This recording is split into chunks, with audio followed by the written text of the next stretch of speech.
Hello, my dear wanderers. Welcome back to Midnight Tales, your quiet corner of the night where the world outside softens and slows, and the only thing left to do is rest. I am so glad you are here. Settle in now. Pull whatever warmth you have close around you, a blanket, a pillow, the familiar weight of a comfortable bed. Let your shoulders drop. Let your hands go still. Take one slow breath in and let it go completely. Tonight, we are going somewhere gentle, somewhere that has been waiting for you, though you may not have known it yet. And all you need to do is listen. Tonight's story belongs to you, not to a king or a hero with a name carved into history. It belongs to you, the one listening right now, the one whose eyes are already growing a little heavier with each sentence that passes. You are the traveler in this tale. You are the one who walks through the fog and finds the light and steps through the gate. And where you end up, well, we will get there slowly. We always do. There is no hurry here. There is never any hurry. It is night, but not the kind of night that feels sharp or cold or unkind. This is a different kind of dark, the deep, even kind, the kind that settles over the world like a held breath. The stars above you are dim, half veiled by something you cannot quite name. Not clouds exactly, something softer, something older. The air around you is cool without being cold, and it carries the faint scent of turned earth and something almost sweet. Dried flowers, maybe, or the ghost of a fire that burned out hours ago, leaving only its memory behind in the dark. You are walking. You have been walking for a while now. You don't remember exactly when you started or where you were going, only that your legs are tired in the way they get when you've been moving too long without stopping, and your shoulders carry that particular heaviness that comes not just from walking, but from carrying something invisible. Worry, perhaps, or the weight of too many days, stacked end to end without any quiet between them. You are simply tired. That is the most honest way to say it. You are very, very tired.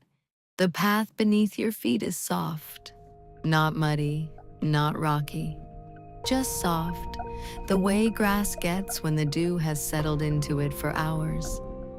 Your footsteps make almost no sound. You notice that. The absence of noise here is the kind that feels full rather than empty, like a room after everyone has gone to sleep and the whole house is perfectly still. Around you, the valley stretches wide and low. You can sense it more than see it, the way the land slopes gently downward on either side of the path, the dark shapes of distant trees standing at a respectful distance. Nothing moves, nothing stirs, only you. And then the fog arrives. It comes in quietly, the way it always does. It is already at your ankles before you notice it, pale and slow, rising from the ground as though the earth itself is exhaling. It is not frightening, this fog. It is the color of old linen, faintly luminous in a way you cannot quite explain, given how dim the sky is. It curls around your legs with something almost like gentleness, and it thickens as you walk further, spreading outward in every direction until the trees disappear entirely and the path beneath your feet becomes a matter of trust more than sight. The world narrows down to just this, one foot in front of the other, the soft ground beneath you, the white all around. You keep walking. There is nowhere else to go, and something in the center of your chest, not anxiety, but a quiet pull, the way a compass needle swings toward north without being asked, draws you forward through the white. The fog smells faintly of stone, of river water, of somewhere very old and very still. You walk for what might be 10 minutes or might be an hour. Time has gone a little soft out here, and that is not unpleasant. You are not afraid. You are only tired, and the fog is so perfectly still, and your footsteps are so very quiet, and the night holds everything so gently that moving through it feels less like walking and more like drifting forward through something that wants to carry you. And then, without warning, without any gradual announcement at all, you see the light. It is not a blinding light, not the sharp cut of a lantern or a torch in a window. It is a glow, the slow amber kind, the kind that belongs to a fire long settled into comfortable embers, or a candle that has been burning for hours and knows exactly what it is doing. It floats in the fog somewhere ahead of you, soft and warm and absolutely steady. You walk toward it. The fog thins as you approach, not vanishing but easing back, and then, by degrees, the castle reveals itself. It is not enormous. It is not a fortress designed to intimidate. It is modest in a way that feels intentional. Old stone walls the color of ash and pale slate, worn smooth by centuries of weather into something almost soft-looking. Two towers rise at its front corners, neither very tall. A gate stands open, its iron portcullis rusted into stillness, as though it has not been lowered in a very long time and does not intend to be. Torches burn on either side of the entrance, their light steady and golden and deeply, almost unbearably welcoming in the dark. Something about the whole of it feels like a sigh, like arriving somewhere after a very long journey, even if you didn't know you were traveling here. You step forward and walk through the gate. The stones of the courtyard are smooth beneath your feet, worn down by thousands of passing footsteps into something almost polished. There is moss in the cracks between them, dark green and velvet soft, completely undisturbed. The torches smell like pine resin and something faintly sweet. They do not flicker even now, with you standing close enough to feel their warmth on your face. The warmth is real. You lean into it just slightly, without meaning to. And then you notice the keeper. They are standing just inside the gate, in a shallow alcove you hadn't seen until they stepped gently forward from it.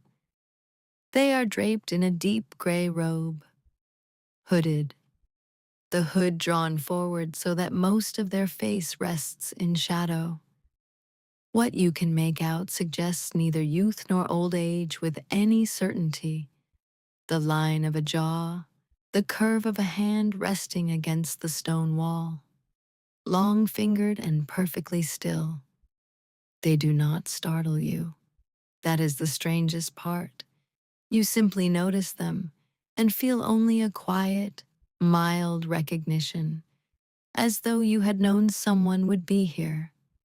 You look tired, the keeper says. Their voice is low and even, carrying the particular quality of voices in spaces with high ceilings. It travels, but softly, spreading into the air without echo. Come in. You are welcome here. You step through the gate. What is this place, you ask? A resting place, they say simply, falling into step a little ahead of you, moving in the direction you are already moving. For those who need one, you follow them across the courtyard. A stone basin at its center holds water so still it reflects the torchlight perfectly. You glance at it as you pass. Your reflection looks back at you from a depth that seems greater than the shallow basin should allow. You look away and keep walking. The great hall beyond the entrance door is exactly what you hoped it would be. The ceiling is high and crossed with dark wooden beams, from which iron chandeliers hang fitted with dozens of candles, all lit, their collective light filling the room with a warm and honeyed glow that softens every edge and every shadow. Long tables of dark wood line the walls, their benches tucked neatly beneath them. At the far end, a fireplace wide enough to stand inside burns with a low, settled fire. Not roaring, not dramatic, just reliably burning.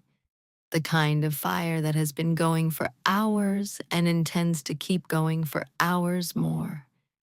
It is clean here, impeccably, quietly clean, in a way that older places rarely are. No dust on the tables, no ash on the floor near the hearth, no cobwebs in the upper reaches of the beams. You notice this. You file it away somewhere in the back of your mind, and then the warmth of the fire reaches you, and the thought becomes softer, less urgent. Sit, the keeper says, gesturing to the bench nearest the fire. Rest a moment. You've come a long way. You sit. The warmth settles around you immediately, not blazing, just present, a gentle pressure against your face and hands. The bench is solid beneath you. The hall is very quiet. There are rooms upstairs, the keeper continues, their voice carrying the same unhurried evenness it has held since the gate. When you are ready, beds with proper linens, quiet corridors, no one will disturb you. They leave you there by the fire. Their footsteps make no sound on the stone floor. You sit for a while, watching the flames shift and settle, and after a while, you rise and walk deeper into the castle. The corridor beyond the great hall is long and only moderately lit, torches spaced more generously apart, leaving stretches of deeper shadow between each pool of amber light. The walls are stone, hung at intervals with tapestries of faded design. You pause at one. The image woven into it is a landscape, rolling hills under a dark sky, and what might be a castle in the far distance. The colors have gone muted with age. You study the castle in the image for a moment. Then you look away. There are doors along the corridor, 8 or 10 of them, though counting them exactly seems strangely difficult, as though the number shifts slightly if you look too carefully. Each door is closed, each fitted with a simple iron latch. You walk slowly, your hand trailing along the wall. The stone is cool and faintly damp. The way stone gets deep inside very old buildings where the air moves slowly. Your fingers trace the seam between 2 blocks and you feel, very faintly, a vibration that might be sound conducted through the wall. Low and slow, like a tone held so steadily for so long that it has stopped being heard and started being felt. You stand still and listen. It is nothing. It is only the fire at the far end of the hall, transmitted through the stone. That is all. You tell yourself this as and keep walking. At the end of the corridor, a staircase rises upward in a slow, wide spiral. Beside it, standing against the wall, is a suit of armor.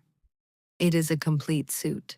Closed visor, dark gauntlets hanging at its sides, every piece aligned with the precision of something arranged by careful hands. The metal is a deep charcoal gray, the color of age settled in deep and staying there. You pass it without stopping. But at the top of the first curve of the staircase, you glance back. The suit of armor is facing a different direction than it was a moment ago. You stand very still and look at it carefully. It is facing the staircase now. The closed visor points toward you. You are almost entirely certain that when you passed it, it was facing the wall. You watch it for a long moment. Nothing moves. The torchlight plays across its surface in the slow way torchlight does. And you turn back to the stairs and keep climbing. You are tired. Old buildings settle and shift. You know this. You tell yourself this quietly, and the telling helps a little. The upper corridor is longer and even quieter. The torches here have burned lower, the light more amber, more like late dusk than evening. More closed doors, more iron latches, the same close silence. You're about to walk toward the nearest door when you hear it, a sound that is not quite a voice, but carries the shape of one. The cadence and rhythm of speech, the sense of syllables without the syllables themselves. It comes from the walls on your left, or perhaps from behind one of the closed doors, or perhaps from somewhere you cannot locate at all. It rises and falls with the patient, unhurried quality of someone telling a story they know by heart, someone who has told it many, many times. You stand in the corridor and listen. The sound doesn't grow clearer when you focus on it. If anything, it recedes slightly when you pay direct attention, the way faint stars disappear when you look straight at them.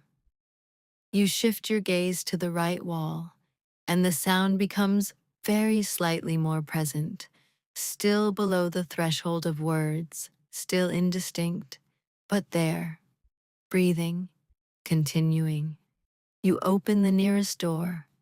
The room inside is empty and clean.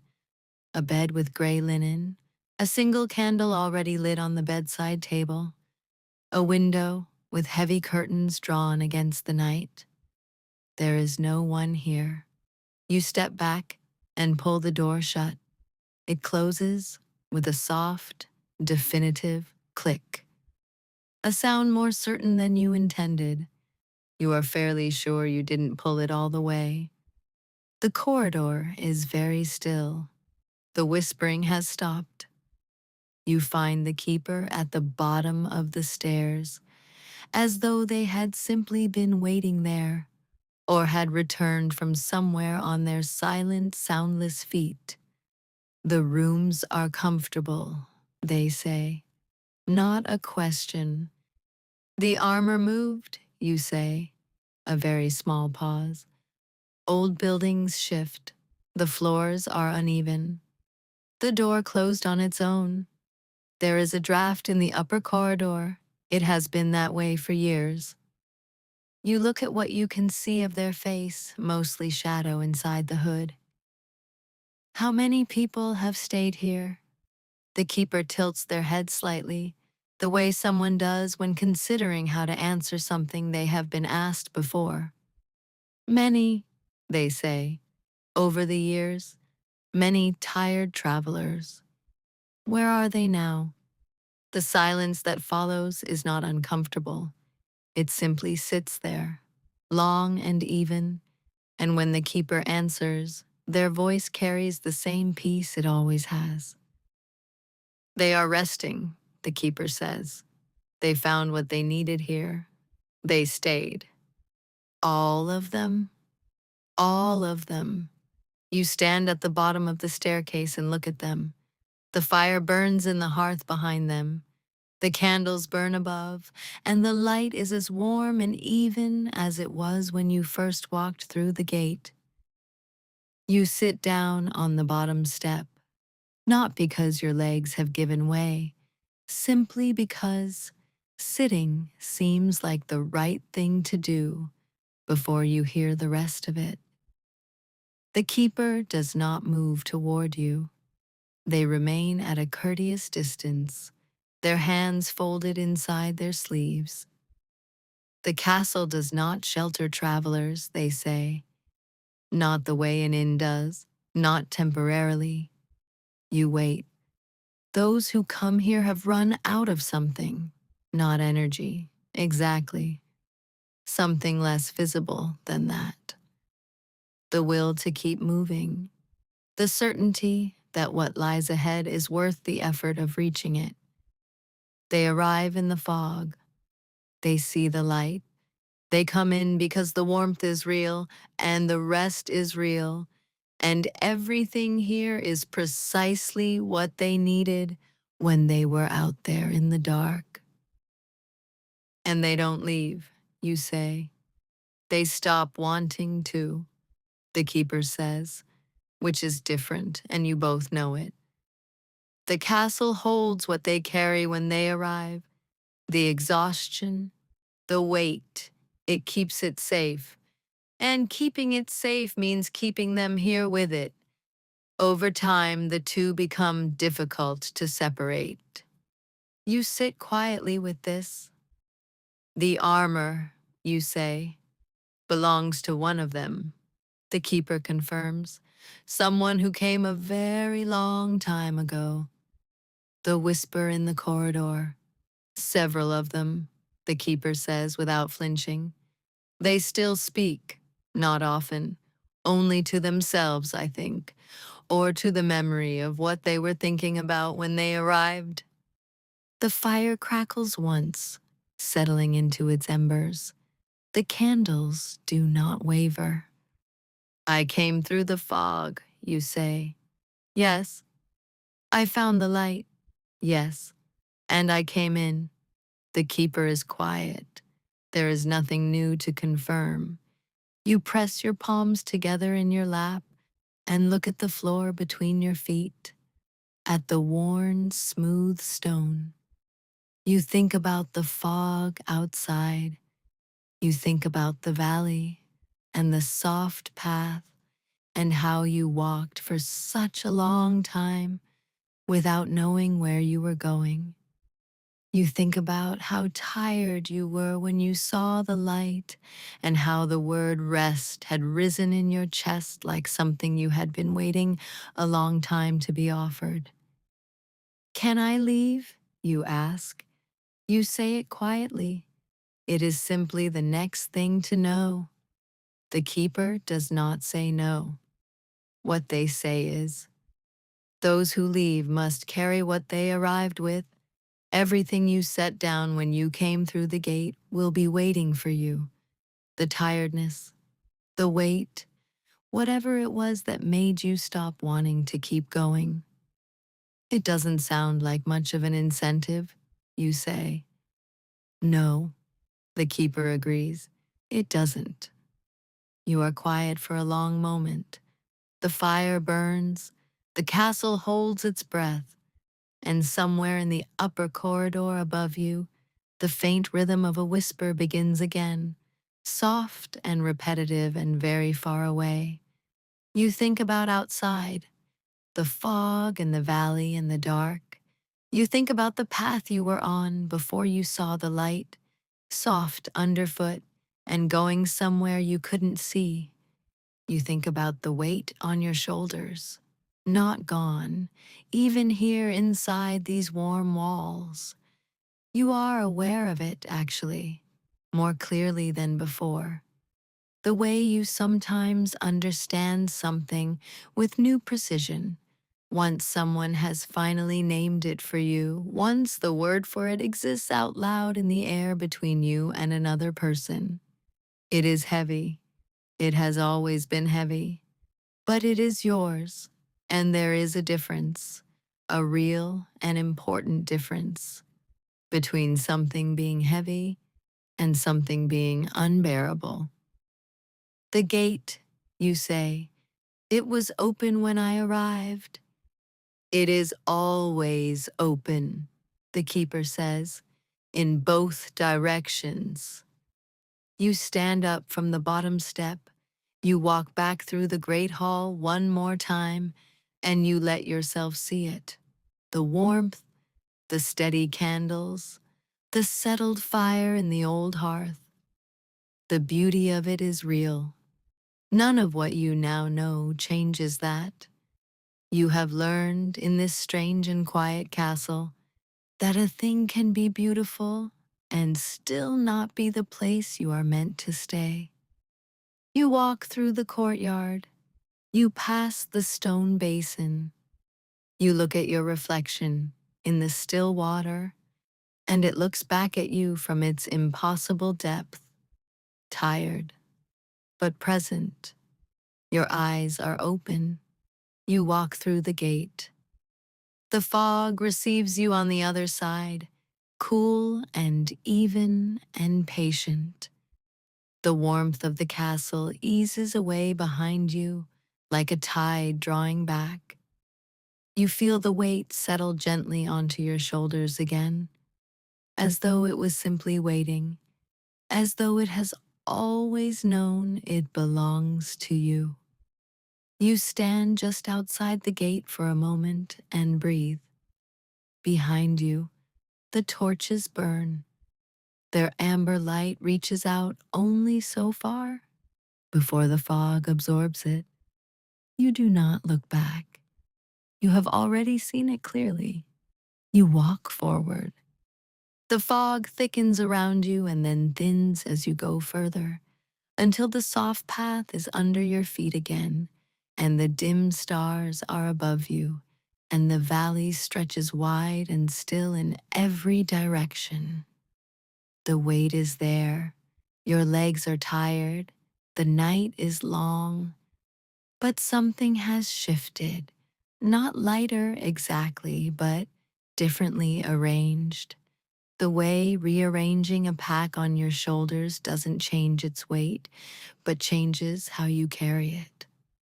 You think about the people, still inside the castle, still in those warm, candle-lit halls, still holding what they arrived with, unable now to move toward anything at all.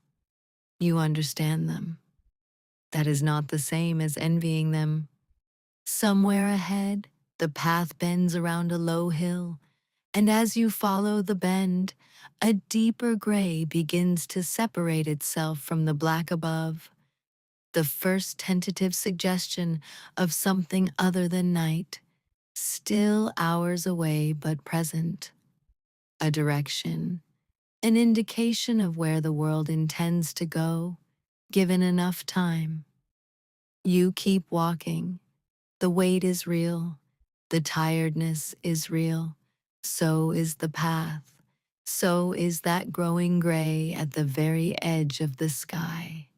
So are you, moving through the fog, carrying what you carry, choosing with each slow step to keep going rather than stay. That is perhaps enough. That is perhaps more than enough. The fog is thinning now, my dear wanderer. The valley is growing quiet in the way valleys do just before the world decides to wake up again, when the dark softens to something more provisional, and the silence shifts from the closed kind to the open kind, the silence of something gently beginning. You have come a long way tonight, through fog and warmth, through the kind of tired that doesn't live in your legs, but in a deeper and older place. You have seen what the castle holds, and you have seen what the path holds, and you have chosen. That choice was yours. It will always have been yours. And now I want you to set that all down. The walk, the keeper's voice, The weight, the whisper in the walls. Set it gently somewhere near you and let it rest where it is. And let yourself rest too, because you have walked far enough for one night. You are in your bed now. The sheets are cool and familiar. The room is dark and warm, and the night outside is doing exactly what it should, holding still, holding quiet, waiting patiently for morning the way nights always do. You don't have to decide anything. You don't have to carry anything further tonight.